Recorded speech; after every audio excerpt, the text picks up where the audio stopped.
आध्यात्मिक दृष्टि पारादीप को ओंकार क्षेत्र बोली कहा जाए। यही स्थान अनेक मुनि ऋषिंकर साधना पीठ थिला। पराशर मुनि नाम अनुसार ए स्थानर नाम पारादीप यही स्थान रे व्यासदेवंकर साधना पीठ थिला। एठारे कपिल मुनिंकर साधना पीठ थिला। कपिल मुनि जो स्थान रे तांकर माता देवहूति को साक्ष्य योग्य विषय कही से स्थान होउची आमर रत्नवट। रत्नवट एक आध्यात्मिक स्थान जमी ओडिशा रे अनेक गोटे बट अच्छी, कल्प बट अच्छी, छतिया बट अच्छी, उदय बट अच्छी, सेहीपरि अनेक बट अच्छी। तन्मध्यरु रत्नवट अन्यतम। यही रत्नवटरे आपण एबे भी आसिले अलौकिकता देखिपारे। जोठारे साप नेउल एकाठी बुलुथिवार देखिबे, श्वान श्रृगाल एकाठी बुलुथिवार देखिबे। संध्या समय आपण प्रत्यक्ष भाव में देखिबे प्रभुकर जेतेबेले आलती हुए, घंट बाजे, जेतेबेले भोग लगी हुए, सेतेबेले जीवंत शंख आपण माने जदि मनर अविश्वास होउची आपण संध्या समय आसी मध्य दर्शन करि परिबे। जीवंत शंख एठारे मध्य प्रत्यक्ष भाव में आसी भोग खाए। घंटा शब्द शुणिला माने, हरिबोल हलहली शब्द शुणिला माने जन गोहली मध्य से माने कौनसी भय न रखी, तांका मनरे भय न थाए, से माने आसिकी भोग खाती। आपण प्रत्यक्ष भाव में देखिपारे। यह एक सुंदर जंगल परिवेष्टित स्थान। एठारे कपिल मुनिंकर एक ज्वर अच्छी। आपण जदि मालिका को देखिबे, पुराणर भागवत को मध्य अवलोकन करिवे, कपिल मुनिंकर ए रत्नवट विषय अनेक कथा लेखा अछि। आउ अनेक गुप्त कथा मध्य लेखा अछि।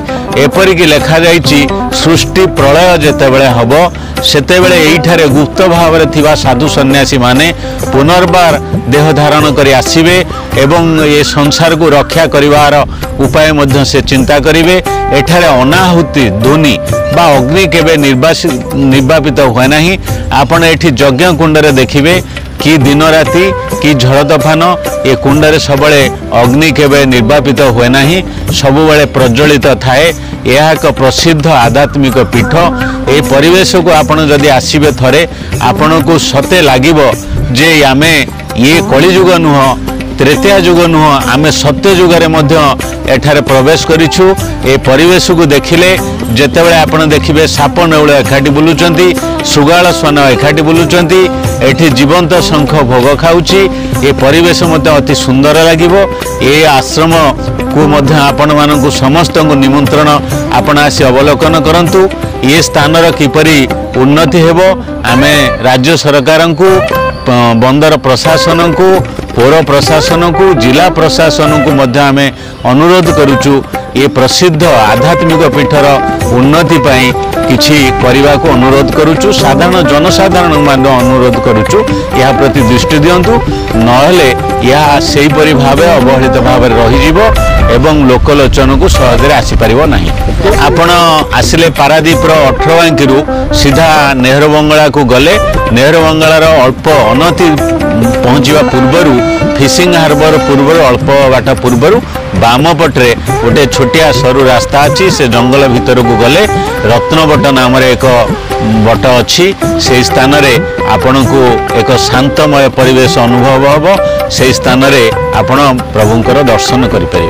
एठी श्रद्धालु माने जो माने आध्यात्मिकवादी जो माने शुणिकी ए विषय लोकलोचन को आसी न पारिया फल किंतु आध्यात्मिक साधु सन्यासी माने हठात अकस्मात आसी पहुँची जाती एवं सेठारे प्रभुंकर दर्शन करती। एठारे जोग ध्यान तपस्या मध्य करती, ध्यान करती एवं प्रभुंकर कृपा लाभ करती। ए स्थानर बा परिवेशर आध्यात्मिक परिवेशर मध्य लाभ उठाई थांती।